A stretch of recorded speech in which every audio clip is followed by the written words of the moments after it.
Hello friends, आज मैं आपके लिए उत्तर प्रदेश पुलिस जीके के लिए हिंदी ग्रामर की एमसीक्यू क्लास लेके आया हूं। दोस्तों, जो यूपी पुलिस एग्जाम का जो री एग्जाम होने वाला है उसके लिए बहुत ही महत्वपूर्ण क्लास रहेगी दोस्तों। तो जिद है वर्दी पाने की, तो आइए वीडियो को शुरू करते हैं। पहला क्वेश्चन हमारा, कारक के कितने वेद होते हैं? तो दोस्तों, कारक के जो हमारे 8 वेद होते हैं। कारक के कितने वेद होते हैं? 8 वेद होते हैं दोस्तों।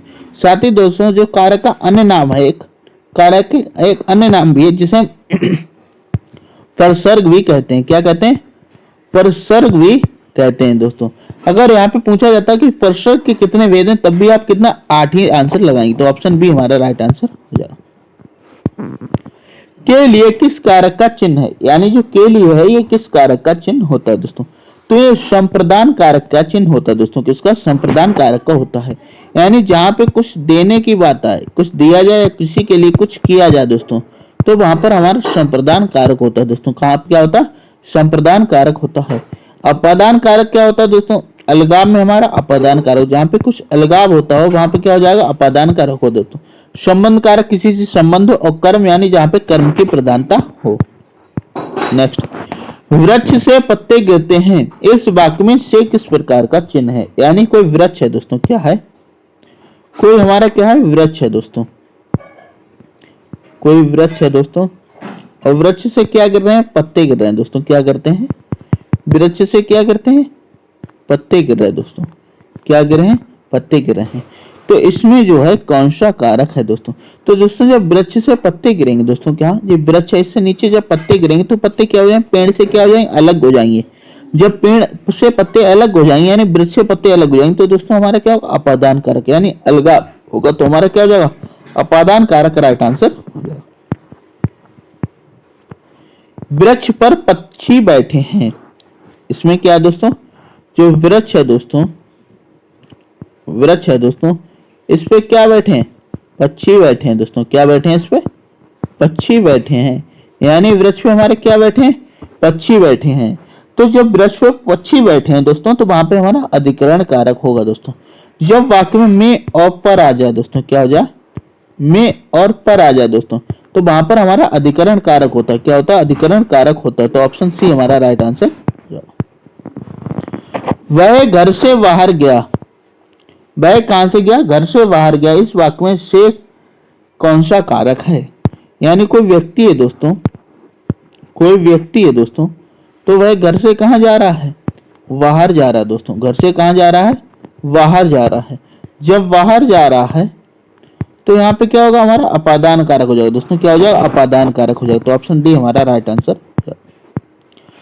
चारपाई पर भाई साहब बैठे हैं, चारपाई है दोस्तों। क्या है? कोई चारपाई है दोस्तों, चारपाई है दोस्तों। इस पे कौन बैठे? भाई साहब बैठे हैं। कौन बैठा है दोस्तों? भाई साहब बैठे हैं। चारपाई पे कौन बैठे? भाई साहब बैठे हैं। तो चारपाई पर बैठे हैं ना, तो चारपाई पर जब भाई साहब बैठे हैं तो इसमें क्या हो जाएगा? हमारा अधिकरण कारक हो जाएगा। मैंने बताया था जहां पे में और पर आ जाए दोस्तों, क्या आ जाए? में और पर आ जाए, वहां पे हमारा अधिकरण कारक होता है। तो ऑप्शन डी हमारा राइट आंसर हो जाएगा। निम्नलिखित शब्दों में सदा स्त्रीलिंग सब वाला शब्द कौन सा है? यानी सदा स्त्रीलिंग कौन सा रहता है? यानी कोई स्त्रीलिंग की बात आए लेकिन तब भी वो शब्द सेम रहे, तो वहां पर कौन सा शब्द होगा दोस्तों? तो दोस्तों, जो पक्षी शब्द है दोस्तों, कौन सा? जो पक्षी शब्द है हमारा, जो पक्षी शब्द है दोस्तों, ये हमेशा पक्षी रहेगा, चाहे आप स्त्रीलिंग की बात करें चाहे पुल्लिंग की बात करें। यानी जो वाज है दोस्तों, ये पुल्लिंग में आता है। बाज क्या में आता है? हमारा पुल्लिंग में आता है। लेकिन इसको भी हम पक्षी ही बोलेंगे, इसको भी क्या हम बोलेंगे? पक्षी ही बोलेंगे। ठीक है। मैना, जो मैना चिड़िया है दोस्तों, ये भी क्या है? ये फीमेल में आती है, लेकिन इसको भी हम क्या बोलेंगे? पक्षी ही बोलेंगे। तो चाहे स्त्रीलिंग वाला शब्द है या पुल्लिंग वाला शब्द है, तो हमेशा क्या रहेगा? हमेशा स्त्रीलिंग ही रहेगा। तो ऑप्शन ए हमारा राइट आंसर होगा। व्याकरण की दृष्टि से प्रेम शब्द क्या है? यानी जो प्रेम, प्रेम से तो आप सभी लोग अवगत होंगे, और प्रेम शब्द सुन के आप खुश भी बहुत हो गए होंगे। तो प्रेम शब्द जो है वह क्या है? एक भाव है, विशेषण है, क्रिया है, या अपव्यय है? तो प्रेम जो एक भाव है दोस्तों। क्या है? एक भाव, एक मन में आने वाला क्या है? भाव है दोस्तों। तो ये भाववाचक संख्या के अंतर्गत आएगा। तो ऑप्शन ए हमारा राइट आंसर हो जाएगा दोस्तों। ये भाव है दोस्तों। ठीक है। कवि का स्त्रीलिंग क्या है, यानी जो कवि शब्द है दोस्तों इसका स्त्रीलिंग क्या होगा दोस्तों। इंपॉर्टेंट क्वेश्चन है दोस्तों ये एग्जाम के लिए। तो कवि का जो स्त्रीलिंग होता है दोस्तों ये कवित्री होता है दोस्तों। क्या होता है, कवित्री होता है। ऑप्शन सी हमारा राइट आंसर हो जाएगा दोस्तों। साथ ही दोस्तों ये जो है स्त्रीलिंग में भी पूछा जाता है, शुद्ध वर्तनी में भी पूछा जाता है। शुद्ध वर्तनी में भी जो है इसका अधिक होता है, तो आप इसकी मात्रा ध्यान रखिए, कब इत्री है दोस्तों, ठीक है। तो इसकी मात्रा भी आप ध्यान रखिएगा। तो ऑप्शन सी हमारा राइट आंसर हो जाएगा। हिंदी भाषा में कितने वचन होते हैं, हिंदी भाषा में जो कितने वचन होते हैं। तो हिंदी भाषा में 2 वचन होते हैं। कितने होते हैं, 2 होते हैं। एक हमारा एक वचन हो जाता है, एक हो जाता है हमारा बहुवचन। तो 2 वचन होते हैं। ऑप्शन बी हमारा राइट आंसर। लिंग की दृष्टि से दही क्या है, यानी लिंग की दृष्टि से दही क्या है। तो दही दोस्तों क्या हमारा, दही दही जो है हमारा दही हम क्या बोलते हैं, दही जम गया। क्या बोलते हैं, दही जम गया। दही जम गए कभी नहीं बोलेंगे, हम हमेशा क्या बोलेंगे, दही जम गया, ठीक है।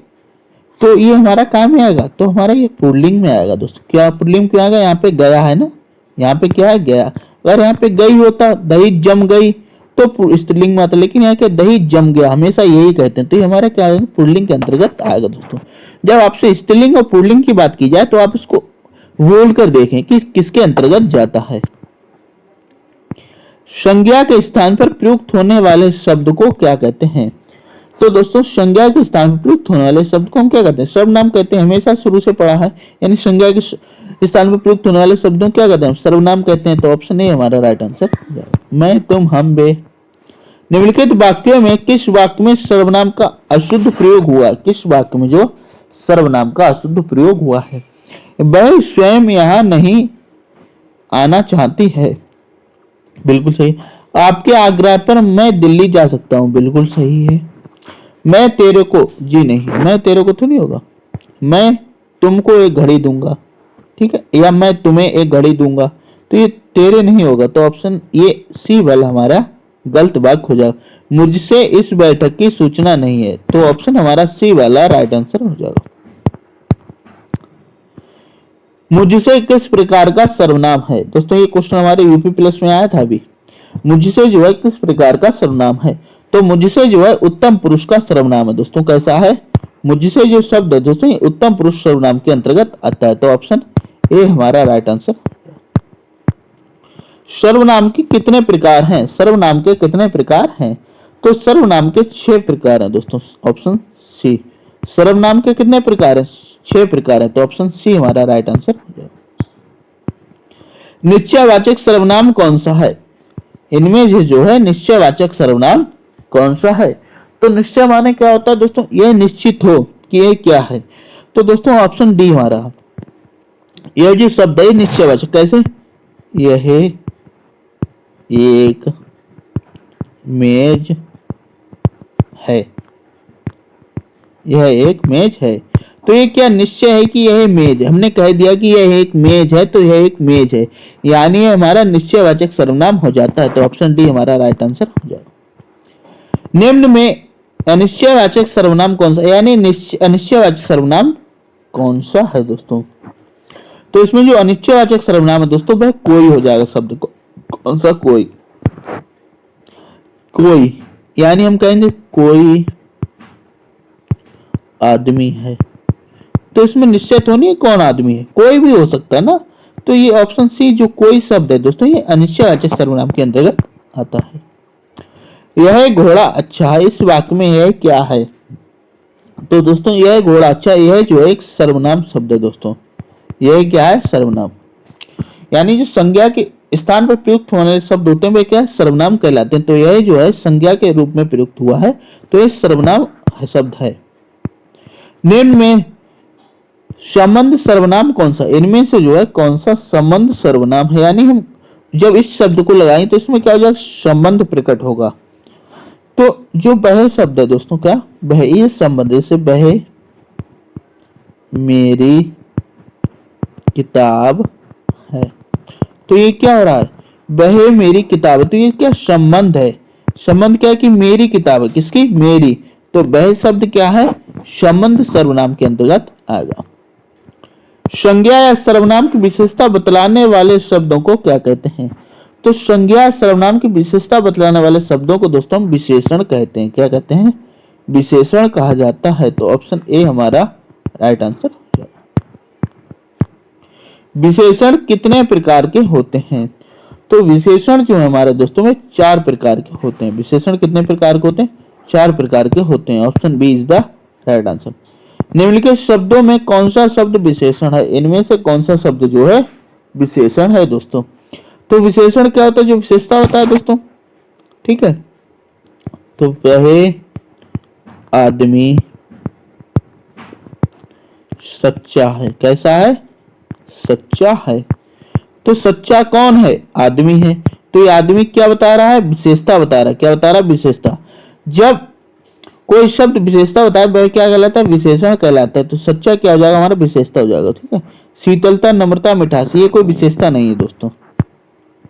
निम्नलिखित वाक्यों में कुछ शब्द का विशेषण होगा। इनमें से जो है कुछ शब्द का विशेषण होगा दोस्तों। तो कुछ जो है दोस्तों ना हमारा गुणवाचक विशेषण है, ना अनिश्चितवाचक है, ना सार्वजनिक विशेषण है। कुछ जो है अनिश्चित संख्यावाचक है, यानी कुछ लोग, ठीक है, कुछ बच्चे। तो कुछ बच्चे हम निश्चित नहीं कर सकते संख्या कितनी है, तो ये अनिश्चित वाचक संख्या के अंतर्गत आएगा। तो ऑप्शन डी हमारा राइट आंसर। आलस्य शब्द का विशेषण क्या होगा? विशेषण क्या होता है दोस्तों? विशेषण क्या होता है? विशेषता। यानी आलस्य, आलस्य का विशेषण क्या बनाएंगे? आलसी बनाएंगे। क्या बनाएंगे? आलसी। आलसी। तुम बहुत आलसी हो। तुम बहुत आलसी हो, या वह बच्चा बहुत आलसी है। तो दोस्तों आलसी शब्द जो है दोस्तों ये विशेषण शब्द के अंतर्गत आएगा। तो ऑप्शन सी हमारा राइट आंसर हो जाएगा। इनमें से गुणवाचक विशेषण कौन सा है? इनमें से जो है गुणवाचक यानी गुणवाचक विशेषण कौन सा है दोस्तों? तो इनमें से जो गुणवाचक है दोस्तों भाई नया। नया क्या है? गुण है दोस्तों।